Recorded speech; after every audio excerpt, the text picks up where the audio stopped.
In your worst moment, I was with you. The night was heavy, dense as tar. The dark room illuminated only by the vague reflection of a streetlight that crept furtively through the slats of the blinds. On the floor, kneeling on the cold floorboards, a man or what was left of him murmured broken words. His hands trembling were interlaced with force, his knuckles white from pressing so hard. His breathing was interrupted by dry sobs, the kind that no longer have any tears left to give. "Where were you?" The question escaped his lips like a hoarse sigh, laden with pain as ancient as it was profound. When the diagnosis came, and the world fell apart, when betrayal cut me like an icy knife, when I screamed in silence in the dark, choking on despair. Where were you, Jesus, in my worst moment? Did you abandon me? Question hung in the air, absorbed by the darkness. A prayer that was no longer a request, but an accusation, and a lament from the loneliest place in the human soul, the abyss of misunderstood pain. And then, in the silence that followed, not an empty silence, but a full, dense, expectant silence, something changed. It was not an audible voice.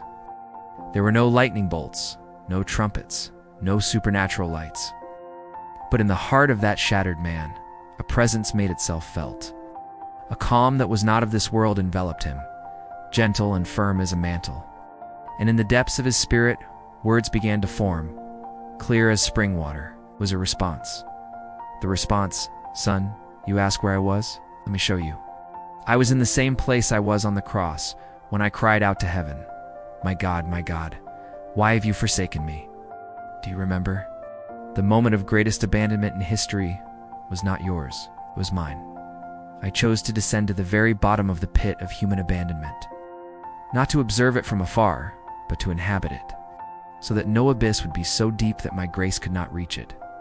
Your worst moment. I know it from the inside, because I have lived in it.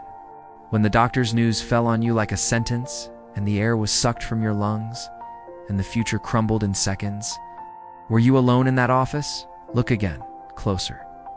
Who was holding your shattered heart, beating erratically in your chest? Who was whispering in the core of your panic, "Breathe, just breathe one more moment"? Did you think it was your own strength? It was my breath sustaining your spirit. I was there. My hand was on your shoulder, heavy as the world, but you, stunned by the pain, did not feel it. I did not remove the cross, placed it on my shoulders alongside you. You carried the beam, I carried the weight. When the person in whom you had deposited your life turned their back and left, leaving only the echo of a slamming door and an atrocious void, do you remember the cold that took over your body? The cold of absolute loneliness? That cold was the opposite of warmth. I was there, in that empty room, sitting on the floor beside you. I wept with you, because I know the taste of betrayal. I know Judas's kiss. I know the bitter taste of Peter's denial, while looking into the eyes of the one who swore loyalty. Your pain was not strange to me. It was an intimate, familiar pain. I was gathering every piece of your shattered heart, storing it away carefully. Thought you were destroyed forever. I was just rearranging the pieces at the pace of the eternal, which is slower and deeper than your time. That night, you crawled onto the bathroom floor, ashamed, broken, believing you had failed at everything and with everyone. When despair whispered that the end would be a relief, who do you think made your gaze meet that sliver of light under the door? Who placed in your mind like a stubborn flash the face of someone who still needed you? It was not chance. It was my hand, gentle and firm, turning your face from the shadows and turning it with infinitely tender strength toward a glimmer of hope. I was there, on the cold floor, with you. My heart, broken by your suffering, beat to the same erratic rhythm as yours. I was in your worst moment. I was the rope you didn't see, holding you on the cliff. You say you did not feel me, that you prayed and heard only silence. Oh, but you were listening for a thundering voice. I was in the silence. The silence was not my absence. It was my fullness. Because when pain is so great that words become empty noise, the only true comfort is a presence that needs no words. I was in the silence that received your cry, in the void that embraced your lament. My known answer was the deepest answer. I am here, and it is enough. You wanted a solution? I was offering my company in the process. Remember that morning, days after the loss, when you woke up and For a brief instant, before memory came crashing back like a tsunami, you felt an inexplicable peace. That was my embrace. The little cup of coffee a stranger offered you in the hospital corridor, with a look of pure compassion, those were my eyes looking at you through humanity.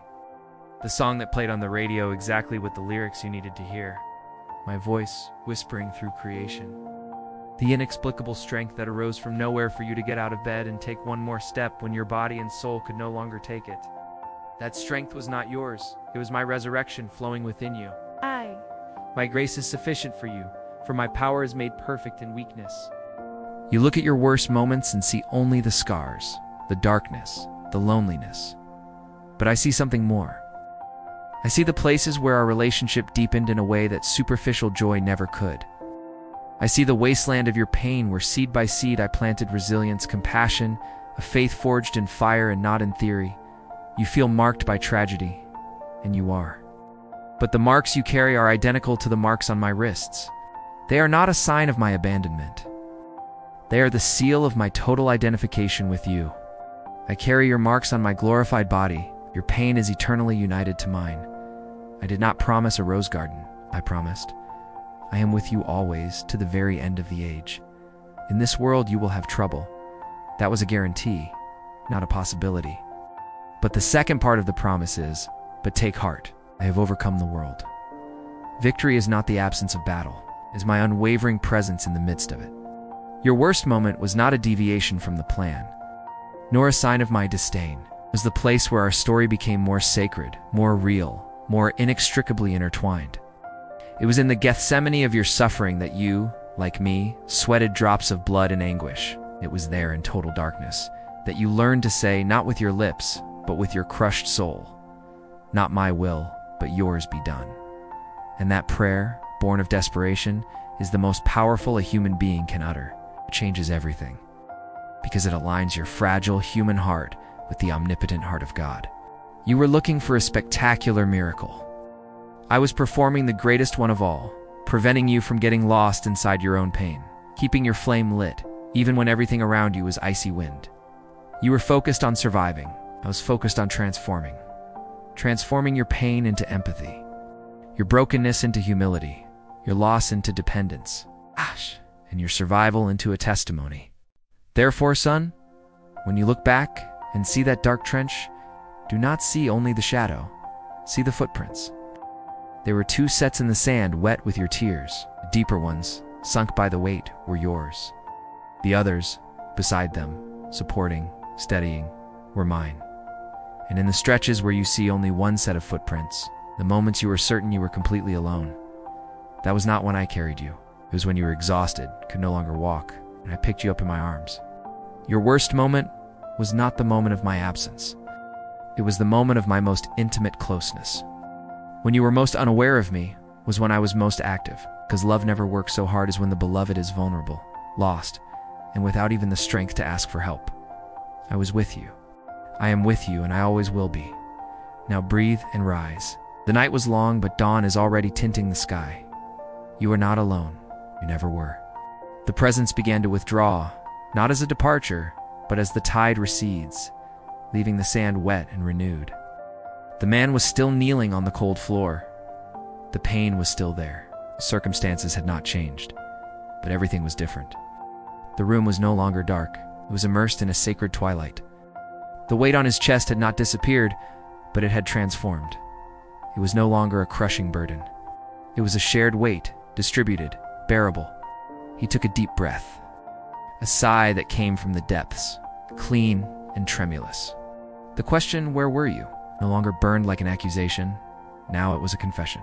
A confession that he had been seen, heard, and accompanied in the most absolute solitude. He stood up, his knees creaking, his body tired. He walked to the window and opened the blinds. Outside, the first sliver of light broke the horizon, tinting the clouds pink and orange. A new day. A day he wasn't sure he wanted to see hours before. Now he looked at the dawning light, and for the first time in a long while, did not see just another day of struggle. He saw a promise. Because he had understood at the most visceral level of his soul the truth that transcends all theology and all suffering, The worst moment is not defined by the magnitude of the pain, but by the perception of loneliness. And when that perception dissolves, revealing a companion who crossed through death to never leave us, the worst moment becomes, paradoxically, a sacred place. The altar where grace performs its most silent and profound miracle, the transformation of a cry of abandonment into the sweetest song of all. God with us, Emmanuel. The man placed his hand on the cold glass of the window, feeling the contact with the world outside. A faint smile, fragile as the first light of morning, touched his lips. He was not cured, but he was saved. He was not free from the memory of the pain, but he was captive to a presence that had forever redefined the meaning of that pain. And that was more than enough. It was everything. May God bless you and keep you. Subscribe to the channel and receive more videos like this. Thank you for watching until the end.